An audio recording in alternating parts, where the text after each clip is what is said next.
ओम ज्ञानतिमिरान्धस्य ज्ञानञ्जनशलाकया चक्षुरुन्मिलितमेन तस्मै श्रीगुरुवे नमः। श्रीचैतन्यमनोभीष्टं स्थापितं येन भूतले स्वयं रूपकदा मह्यं ददाति स्वपदान्तिकं वन्देऽहं श्रीगुरु श्रीयुतपदकमलं श्रीगुरून् वैष्णवाचं श्रीरूपं साग्रजातं सगणरघुनाथान्वितं तं श्रीवं साद्वैतं सावधूतं परिजनसहितं कृष्णचैतन्यदेवं श्रीराधाकृष्णपादां सगणललिता श्रीविशाखान्विताश्च नित्यानंदम नमस्तुभ्यं प्रेमानंदप्रदायते कलौकलमस्य नाशाय जानवेपतये नमः। नमो महावदन्याय कृष्णप्रेमप्रदायते कृष्णाय कृष्णचैतन्य नामिने गौरद्विषे नमः। अनर्पित चरिचिरात करुणामतीर्णो कलौ समर्पित पुण्यतुज्ज्वलरसो सौ भक्ति श्रियं हरिपुरुष सुंदर गुप्तदम संदीपितं सदा हृदय कंदरे स्मृतिवा सचिनंदनम संसार दुःख जलदो पतितस्य कामा क्रोधादीन क्रम करे कवलीकृतस्य दुर्वासना निगडितस्य निराश्रियस्य चैतन्य चंद्रमं देहि पदावलंबम् चैतन्य चंद्रमं हृदि कुंदम विकास्यं हृदयं विधेहि निज चिंतन भृंगरंगे किंचापराधतिमिरनिर्विद्यूयं पादामृतं सदा पायति दुर्गतं माम् आजानुलंबितभुजो कनकावदातो संकीर्तनैकपितरो कमलायताक्षो विश्वम्भरो द्विजरो विधर्मपालो वन्दे जगत्प्रियकरो करुणावतारो नमस्ते कालसत्याय जगन्नाथाय सुताय च सभृत्याय सपुत्राय सकलत्राय ते नमः। अवतीर्णो साकरुण्यो परिचिन्नो सदीश्वरा श्रीकृष्ण चैतन्य नित्यानंदो द्वय भ्रातरं भजे सहजयति विशुद्ध विक्रमं कनकाभ्यं कमलायते क्षणं वर्जाननं विलंबितं खड्गुज बहुधा भक्ति रसाविनर्तकम् जयति जयतु देव कृष्ण चैतन्य चंद्रो जयति जयतु कीर्ति तस्य नित्या पवित्रम जयति जयतु नृत्यस्य विश्वेश्वमूर्ति जयति जयतु नृत्यत्व स्वरूप प्रियाणम पंचतत्वात्मकं कृष्णं भक्तरूप स्वरूपकं भक्तावतारं भक्ताख्यं नमामि भक्ति शक्तिकम्। जय श्री कृष्ण चैतन्य प्रभु नित्यानंद श्री अद्वैत गदाधर श्रीवासादि श्री गौर भक्त वृंद हरे कृष्णा कृष्ण कृष्णा हरे हरे राम राम राम हरे हरे। इसमें आज हम लोग को श्रीमद चैतन्य भागवत का आदि खंड चतुर्दश अध्याय मतलब 14वां अध्याय पढ़ना है। और श्लोक संख्या प्यार संख्या 182 नंबर। स्टोरी ऐसी थी कि भगवान चैतन्य महाप्रभु बंग देश में जाते हैं। क्या करते हैं? अपने छात्रों के साथ अपने विद्यार्थियों के साथ गंगा नदी से होते हुए पद्मावती नदी के तट पर बसा हुआ बंग देश है, वहां पर जाते हैं। वहां पर बहुत सारे लोग शिष्य बनने को तैयार होते हैं भगवान चैतन्य महाप्रभु से, निमाई पंडित के।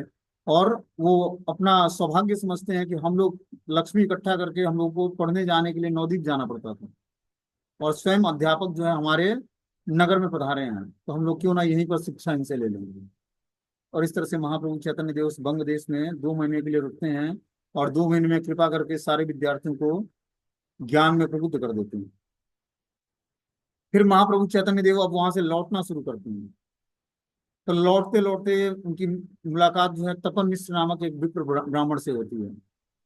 तपन मिश्र को महाप्रभु हरि नाम संकीर्तन के लिए उत्सुक करते हैं, और क्या बोलते हैं कि तुम वाराणसी चले जाओ।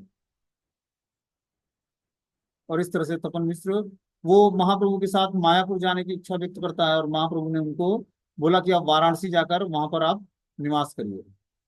इस तरह से तपन मिश्र को भगवान चैतन्य महाप्रभु वाराणसी भेजते हैं। और महाप्रभु अब चैतन्य देव अपने गृह लौट आते हैं।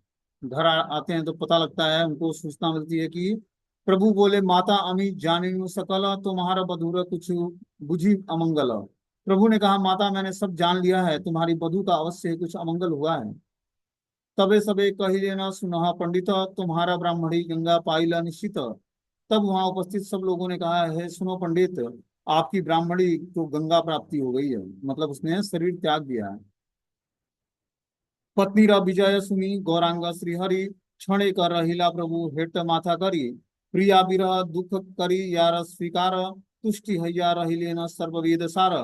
पत्नी के अंतर्ध्यान की बात सुनकर श्री गौरांग हरि कुछ देर तक मस्तक झुकाए रहे, फिर प्रिया के वियोग में दुखी दुख को स्वीकार करके सर्ववेद सार प्रभु मौन हो गए।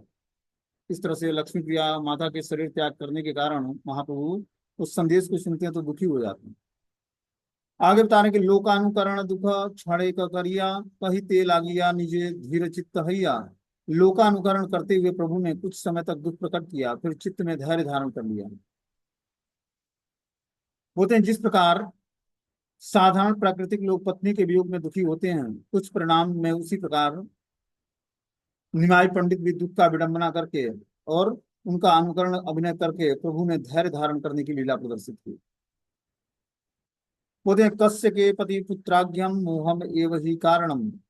भृंगु की सहायता और दैत्यों के सहयोग से दैत्यराज बलि द्वारा देवराज इंद्र को पदच्युत करके देवताओं के ऐश्वर्य यश और श्री और राज्य का बलपूर्वक अधिकार करने पर देव माता अदिति ने शोकातुर होकर परिताप करते करते प्रिय पति महर्षि कश्यप से अपने पुत्रों को उनकी पुनः प्राप्ति की प्रार्थना और उसका उपाय पूछने पर कश्यप विस्मय विस्मय सहित कह रहे हैं। एक बार क्या होता है, भृंग मुनि की सहायता लेकर दैत्यों ने क्या किया, स्वर्ग के राजा इंद्र को उसके सिंहासन से पदच्युत कर देता है, मतलब हटा देता है, और यश श्री राज्य सब कुछ बलपूर्वक अपने अधिकार में कर लेते हैं सारे असुर मिलकर। ये देखकर जो देवताओं की माता अदिति है वो शोकातुर हो जाती है और परिताप करने लगती है। वो अपने पति महर्षि कश्यप से अपने पुत्रों को लौट छीना हुआ पुनः राज्य की प्रार्थना करती है, और इसका उपाय पूछने पर कश्यप मुनि उपाय बताते हैं।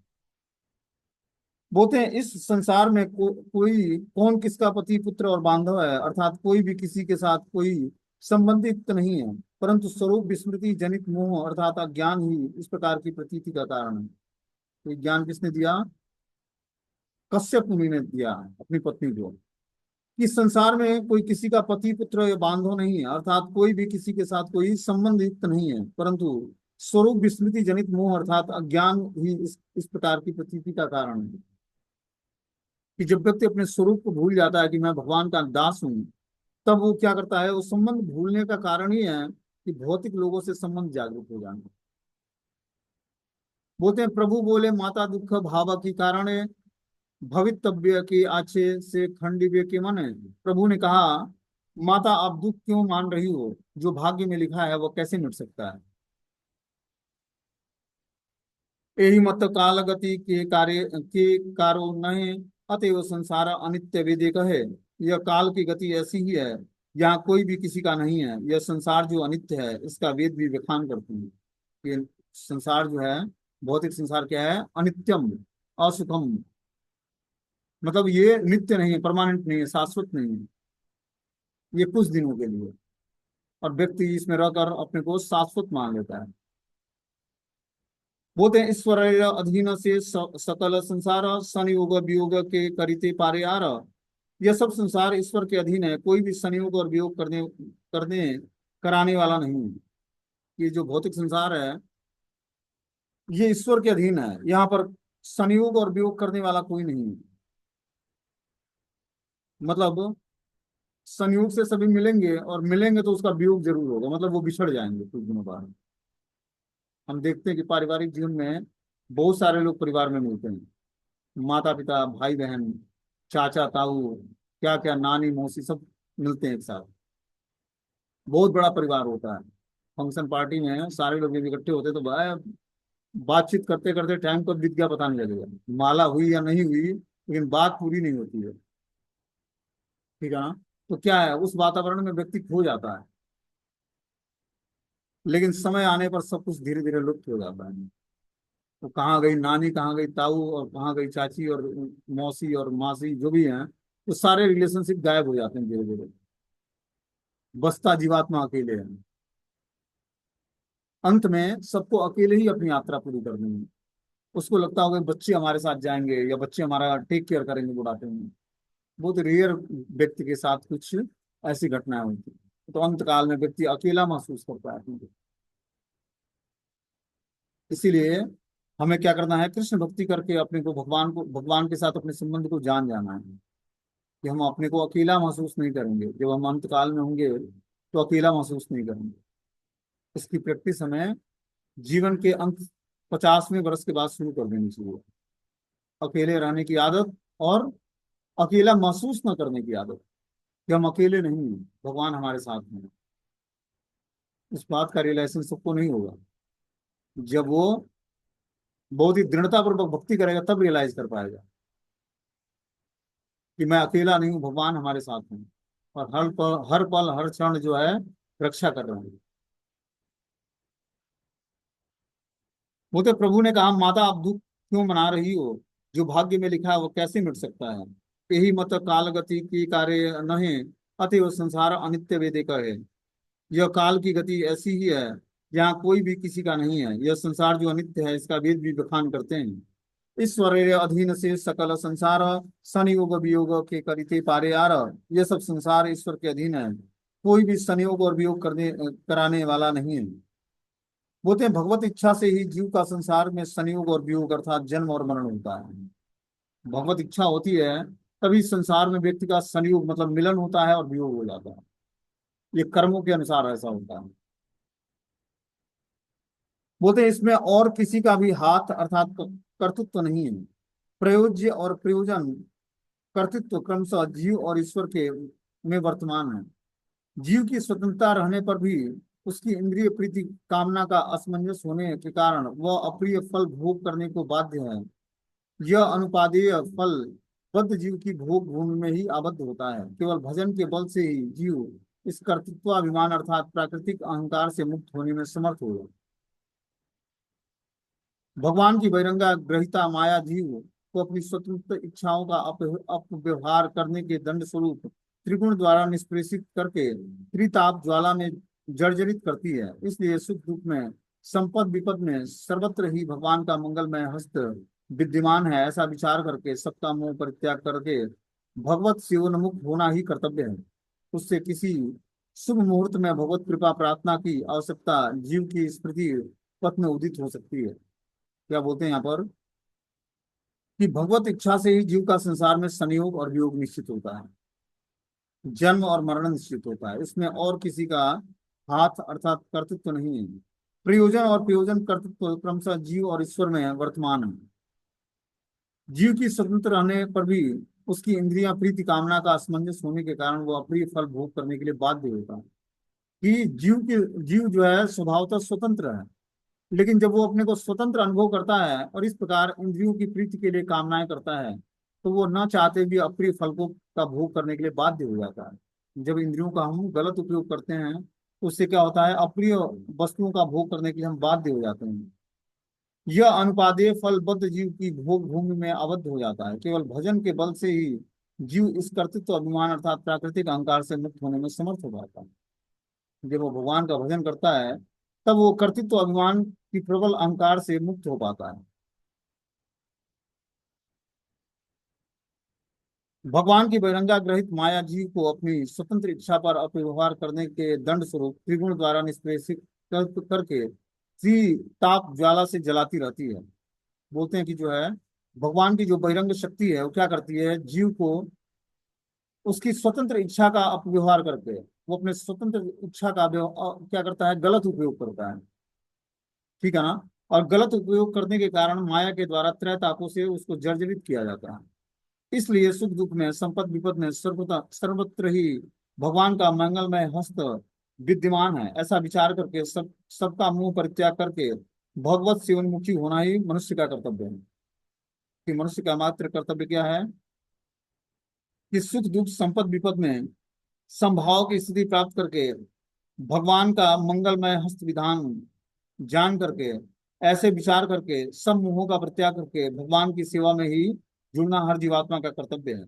उससे किसी शुभ मुहूर्त में भगवत कृपा प्रार्थना की आवश्यकता जीव की स्मृति पथ में उदित हो सकती है। तो किसी शुभ मुहूर्त के आने पर क्या होता है, भगवत कृपा के लिए प्रार्थना करना उस जीव के स्मृति में उदित हो जाती है और इस तरह से वो जीवात्मा भगवान की कृपा के लिए प्रार्थना करने लगता है।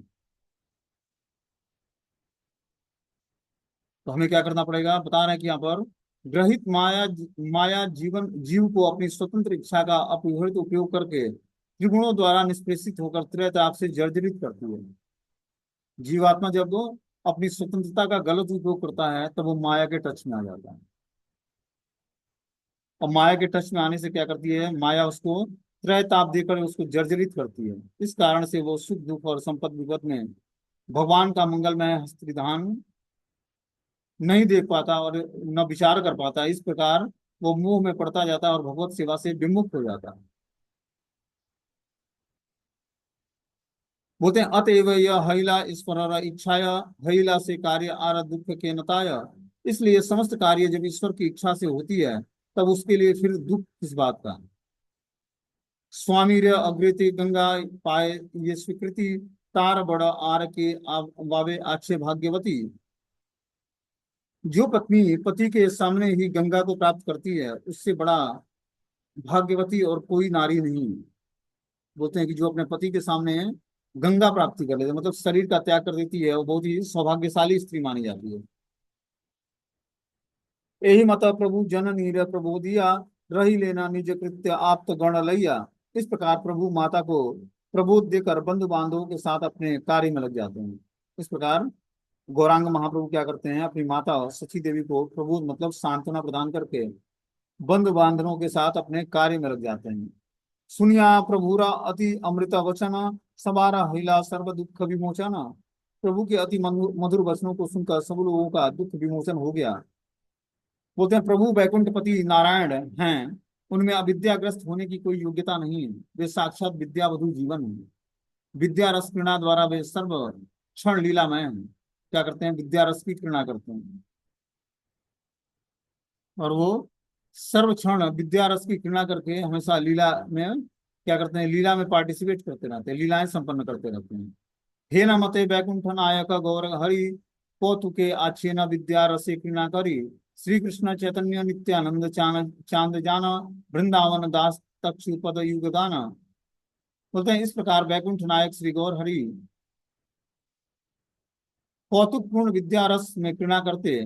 श्री कृष्ण चैतन्य और नित्यानंद चांद जिनके जीवन है, वे वृंदावन दास ठाकुर उनके श्री युगल चरणों की उनकी महिमा का गान करते हैं। इस तरह से वृंदावन दास ठाकुर ने बताया कि जो है, जो वैकुंठ नायक श्री गौर हरि कौतुकपूर्ण विद्या रस की प्रेरणा करते हैं। इस अध्याय में हम लोगों ने क्या सुना कि भगवान की विद्या विलास लीला, कि भगवान किस तरह से जो है अपने विद्यार्थियों के साथ विद्या विलास लीला संपन्न करते हैं अलग अलग जगहों पर, पहले नवद्वीप में और फिर जो है बंग देश में, बांग्लादेश में। तो ये स्टोरी हम लोगों ने इस अध्याय के माध्यम से सुनी। अब आगे जो है पंचदश अध्याय मतलब 15वां अध्याय शुरू होता है। बोलते हैं जय जय गौरचंद्र जय नित्यानंद, दान देह हृदय तुम्हारा पद्म द्वंद्व। श्री गौरचंद्र की जय हो, श्री नित्यानंद प्रभु की जय हो। हे प्रभु, मुझे यह वरदान दीजिए कि आपके श्री युगल चरण सदा मेरे हृदय में विराजमान रहे। ये वृंदावन दास ठाकुर बोलते हैं कि हे गौरचंद्र और हे नित्यानंद प्रभु, आप दोनों की जय हो। मुझे आप लोग वरदान दीजिए कि जिससे आपके युगल चरण हमारे हृदय में विराजमान रहे। गोष्ठी सहित श्री गौरांगर जय, सुनील चैतन्य कथा भक्ति लभ्य है। गोष्ठी के सहित उस श्री गौरांग देव की जय हो, जय हो, जिनकी कथा श्रवण करने से भक्ति की प्राप्ति होती है। और जो भक्ति की प्राप्ति करनी है तो हमें क्या करना पड़ेगा, गौरांग महाप्रभु की कथा का श्रवण करना पड़ेगा। बोलते हैं हे नमते महाप्रभु विद्यारा आवेश, अच्छे गुण रूपे कार्य ना करे प्रकाश। इस प्रकार से मन महाप्रभु विद्या के आवेश में गुप्त रूप से लीला कर रहे हैं, परंतु अपना स्वरूप किसी के समक्ष प्रकाशित नहीं कर रहे हैं। महाप्रभु विद्या विलास लीला संपन्न कर रहे हैं, लेकिन अपने स्वरूप को किसी के सामने प्रकाशित नहीं कर रहे हैं। संध्या वंदन आदि प्रभु करी उषा काल, नमस्कारी करे जननीर पड़ा इते चले। प्रभु उषा काल में ही संध्या वंदन आदि एवं अपनी जननी को नमस्कार करके पढ़ाने के लिए चल देते थे। सुबह मतलब उषा काल मतलब जब सूर्य उदय होता है उसको उषा काल बोलते हैं। होते उस काल में ही वो संध्या वंदन आदि करके प्रभु क्या करते, अपनी माता के साथ नमस्कार करके को नमस्कार करके पढ़ाने के लिए चल देते। अनेक जन्मेरा भृत्य मुकुंद संजय, पुरुषोत्तम दास है यह तनय। जिनके पुत्र पुरुषोत्तम दास हैं वे मुकुंद संजय अनेक जन्मों से प्रभु के भृत्य हैं। अब यहाँ पर पुरुषोत्तम दास जो कि मुकुंद संजय के पुत्र हैं, उनकी स्टोरी, उनकी लीलाएं महाप्रभु के साथ क्या हुई उसका उसका यहाँ पर गुणगान किया गया। बोलते हैं प्रतिदिन से ही भाग्यवंतरे अलय, पड़ा इते गौरचंद्र करे न विजय। श्री गौरचंद्र चंद्र प्रतिदिन उन्हीं सौभाग्यशाली मुकुंद संजय के घर पढ़ाने के लिए जाया करते थे। तो महाप्रभु चैतन्य देव अभी जब तक दीक्षा नहीं लिया था उन्होंने ईश्वरपुरी पाठ से, तब तक वो व्याकरण पढ़ाया करते थे लोगों को। मतलब नॉर्मली वो टीचर थे, अध्यापक थे अपने गृहस्थ आश्रम में। बोलते हैं मुकुंद संजय के घर वो क्या करते हैं, पढ़ाया जाया करते थे। चंडी गृह गया प्रभु बसे न प्रथमे, तबे शेष शिष्य गण आई से न क्रमे। पहले प्रभु चंडी मंडप में जाकर विराजमान होते, फिर धीरे धीरे शिष्य गण भी वहां आ जाते। बोलते हैं चंडी गृह मुकुंद संजय के भवन में चंडी मंडप था। इस कारण उन्हें चंडी पूजन पूजक नहीं समझना चाहिए। तो उनके घर में जो है, मुकुंद संजय के घर में एक चंडी जी का मंडप बना हुआ था, लेकिन वो चंडी पूजक नहीं थे, मतलब माता दुर्गा की पूजा नहीं करते थे। ये तो मध्य कदाचित केह कौनदी ने कपाले तिलक ना करिया था के भ्रमे। इस बीच यदि कोई शिष्य किसी दिन भूल से अपने ललाट पर तिलक किए हुए नहीं होता, तो प्रभु उसकी भर्त्सना करते। तो महाप्रभु चैतन्य देव जब चंडी मंडप में, जो कि मुकुंद संजय के घर भवन में था, उसमें क्या करते, अपने शिष्यों को पढ़ाया करते थे। लेकिन अगर जो कोई शिष्य अपने ललाट पर तिलक धारण करके नहीं आता, तो प्रभु उसकी बहुत ही भर्त्सना करते हैं। बोलते हैं तिलक विष्णु दीक्षा प्राप्त व्यक्ति को की नाभि के ऊपर के भाग में, ललाट, उदर, वक्षस्थल, कंठकूप, दक्षिण पार्श्व, दक्षिण बाहु, दक्षिण स्कंद, वाम पार्श्व, वाम बाहु, वाम स्कंद, पृष्ठ और कटी शरीर के इन द्वादश स्थानों पर हरि मंदिर या ऊर्ध्व पुंड तिलक की रचना की जाती है। उसी को तिलक धारण करते हैं। देखो यहाँ पर तिलक धारण की महत्ता को बता रहे हैं भगवान चैतन्य महाप्रभु कि और जो कोई छात्र तिलक धारण करके नहीं आता क्लास में, तो उसको क्लास से बाहर निकाल देते। तो हम सबको भी तिलक धारण करके बैठना चाहिए, बहुत ही ऑस्पिशियस होता है। जो ये शुभ चिन्ह है, तुलसी की कंठी पहनना, तिलक धारण करना, शिखा रखना, धोती कुर्ता पहनना, या माताएं साड़ी पहनती हैं, इसका बहुत ही बड़ा पॉजिटिव इफेक्ट है हमारी भक्ति में, जीवन में। ठीक है ना। तो हमें कथाओं का श्रवण करते समय, नाम जप करते समय, धाम यात्रा करते समय जो पॉजिटिव चीजें हैं उसको स्वीकार करनी चाहिए। खासकर तिलक धारण करना, शिखा रखना, ये सब वैष्णव के लिए बहुत ही आवश्यक है। तुलसी की माला पहनना, चार नियमों का दृढ़ता से पालन करना, ये सब जब हम करेंगे तभी हम जाकर धीरे धीरे भक्ति को परफेक्शन से समझ पाएंगे और कर पाएंगे।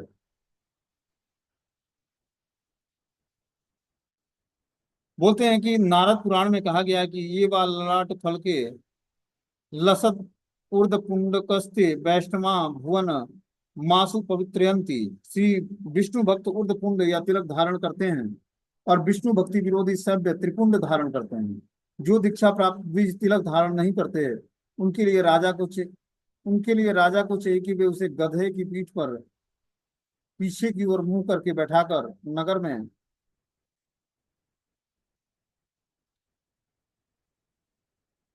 नगर से बहिष्कृत कर दे। यही शास्त्रीय विधान है।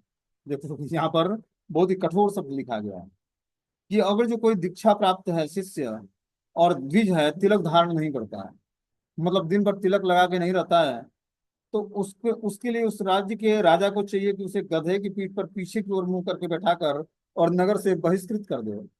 यही उसकी सजा है, जो दीक्षा प्राप्त है और तिलक धारण नहीं करता है। यही शास्त्र विधि है। अतएव विष्णु दीक्षा प्राप्त समस्त व्यक्तियों को सर्वदा तिलक धारण करना आवश्यक है, हमेशा वो तिलक लगा कर रखें।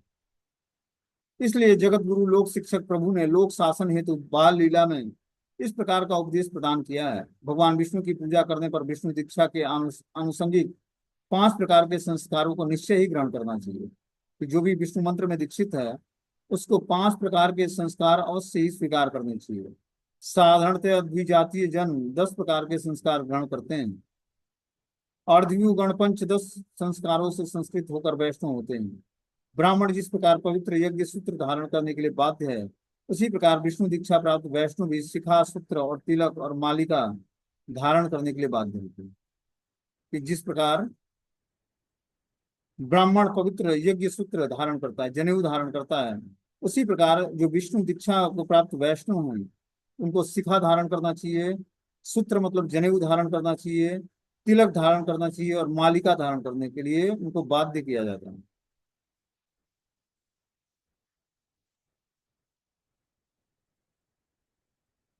आगे बता रहे कि सर धर्म सनातन प्रभु स्थापे सर्वधर्म, लोक रक्षा लागी प्रभु ना लगे न कर्म। सनातन धर्म के स्वामी श्री गौरचंद्र सब धर्मों की स्थापना करते हैं एवं लोक लोक रक्षार्थ वे किसी कर्म कांड का उल्लंघन भी नहीं करते हैं। यहाँ बता रहे हैं कि जो है, जो महाप्रभु चैतन्य देव हैं, ये सनातन धर्म के स्वामी हैं और सबों के बीच में धर्म की स्थापना करते हैं, और लोक रक्षार्थ में किसी कर्म कांड का उल्लंघन भी नहीं करते हैं। तो लोक रक्षा करने के लिए कोई वैदिक नियमों का उल्लंघन करेगा। बोलते हैं श्री गौर नारायण धर्म रक्षक रूप में सनातन धर्म के संस्थापक आचार्य हैं। इसलिए वे कर्म कांड रहित शूद्र धर्म के प्रवर्तक नहीं है। लोक रक्षा को दृष्टिगत रखते हुए उन्होंने वैदिक कर्मकांड का उल्लंघन कभी नहीं किया, परंतु केवल भक्ति की अनुकूलता पर विचार करते हुए वे कर्मकांड का फलगुत्व ज्ञापन करते हैं। बोलते हैं कि यहाँ पर श्री गौर नारायण धर्म रक्षक रूप से सनातन धर्म के संस्थापक हैं। इस सनातन धर्म को महाप्रभु चैतन्य देव ने इस धरती पर स्थापित किया, इसलिए वे कर्म कांड रहित शूद्र धर्म के प्रवर्तक नहीं है। कि जो कर्म कांड से युक्त जो ज्ञान है, जो सनातन धर्म है, उसके वो प्रवर्तक नहीं है। लोक रक्षा की दृष्टिगत रखते हुए उन्होंने वैदिक कर्मकांड को उल्लंघन कभी नहीं किया। कि लोक रक्षा के कारण कभी भी महाप्रभु चैतन्य देव ने कर्मकांड या वैदिक नियमों का कभी उल्लंघन नहीं किया, परंतु केवल भक्ति की अनुकूलता पर विचार करते समय वे कर्मकांड का फलगुत्व ज्ञापन करते हैं। इस प्रकार बता रहे हैं कि जो है कर्मकांड का उल्लंघन कभी नहीं करते महाप्रभु चैतन्य देव, और भक्ति के अनुकूलता पर विचार करते समय वे कर्मकांड का फलगुत्व ज्ञापन करते हैं। कि भक्ति के अनुकूलता पर विचार करके और क्या करते हैं, जो कर्म कांड के नियमों में भी जो भक्ति के अनुकूल है उसको क्या करते हैं, लोगों से कराते हैं। हे न लज्जा तहारे देहे न से क्षण से आराना ऐसे प्रभु संध्या करी विनय। ललाट पर बिना तिलक लगाए आने वाले विद्यार्थियों को प्रभु उसी क्षण ऐसा लज्जित करते थे कि वह कभी संध्या किए बिना नहीं आते थे। कुछ ऐसे भी छात्र थे जो बिना ललाट पे तिलक लगाए वो विद्यार्थी जो है क्लास में आ जाते, बता रहे कि संध्या किए बिना ही आ जाते हैं। तो इस तरह से महाप्रभु ने क्या किया कि उनको संध्या करने के लिए फिर से जो है क्लास से बाहर निकाल देते और लौटा देते कि आप लोग घर पे जाओ और क्या करो, संध्या वंदन करके स्नान करके आओ।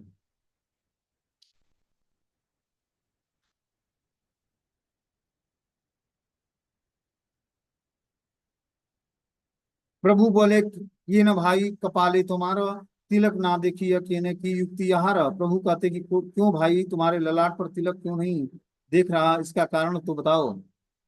तिलक ना था के यदि विप्रेर कपाले से कपाल शमशान सदृश्य बेते बले।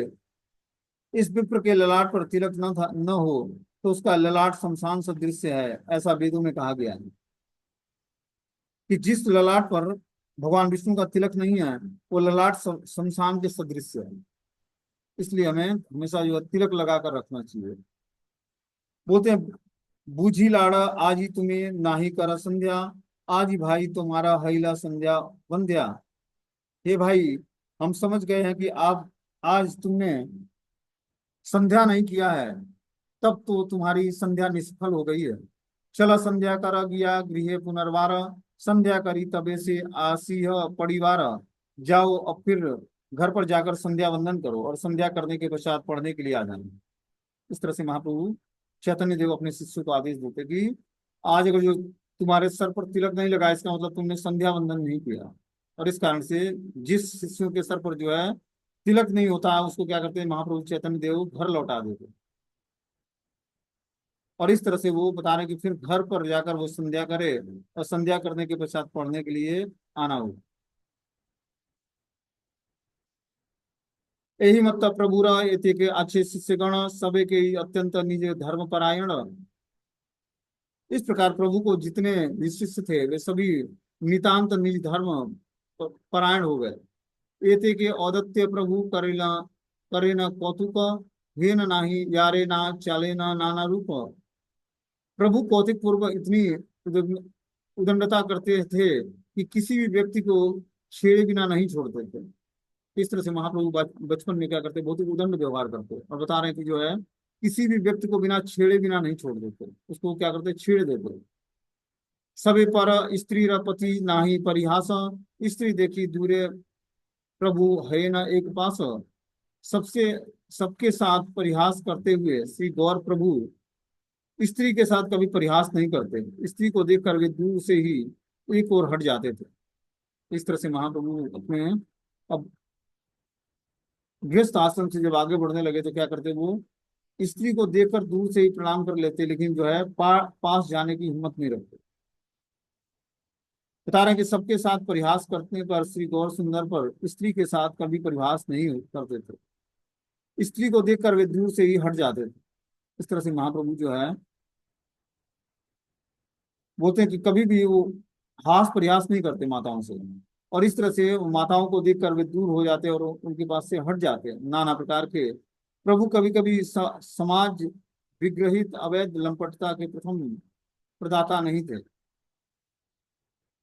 जिसका नैतिक चरित्र अतुलनीय है, किंतु वर्तमान में अनेक प्राकृतिक साजिया कपट का आश्रय लेकर जगत गुरु लोक शिक्षक गौर सुंदर की नीति सहित एवं पद दारापहारी रूप में सजाने का यत्न करते हैं। इसकी अपेक्षा और बड़े अपराध का कोई अन्य विषय नहीं है। धर्म शास्त्र अनुसार नैतिक जीवन में वैदिक पत्नी के समय के साथ हास प्रयास और घनिष्ठ व्यवहारिक दोषावह नहीं है, किंतु पर स्त्री के साथ उस प्रकार का व्यवहार सर्वतोभावन निंदनीय और परित्यज्य है। क्या यहाँ पर बता रहे हैं कि धर्म शास्त्र के अनुसार जो वैद्य पत्नी है उसके साथ हास प्रयास और घनिष्ठता व्यवहार करना ये दोषारोप दोष नहीं है, लेकिन अगर जो व्यक्ति पर स्त्री के साथ ऐसा करता है तो यह लोक नंदनीय है और परित्यज्य है।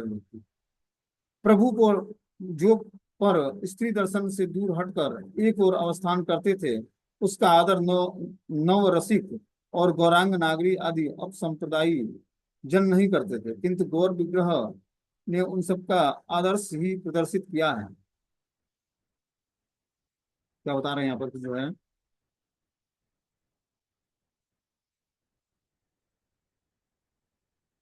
जो स्त्री दर्शन से दूर हटकर एक और अवस्थान करते महाप्रभु और उसका आदर नौ रसिक और गौरांग नागरी आदि अपसंप्रदायी जन नहीं करते थे, किंतु गौर किशोर ने उस प्रकार आदर्श ही प्रदर्शित किया।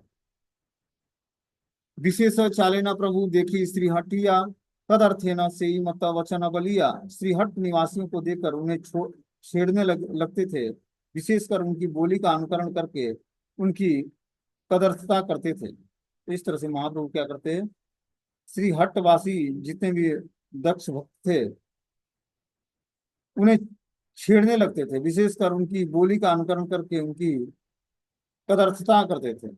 इस तरह से जो महाप्रभु के अनुयायी थे क्या करते, विशेष प्रकार की बोली का अनुकरण करते और उनकी भर्त्सना करते।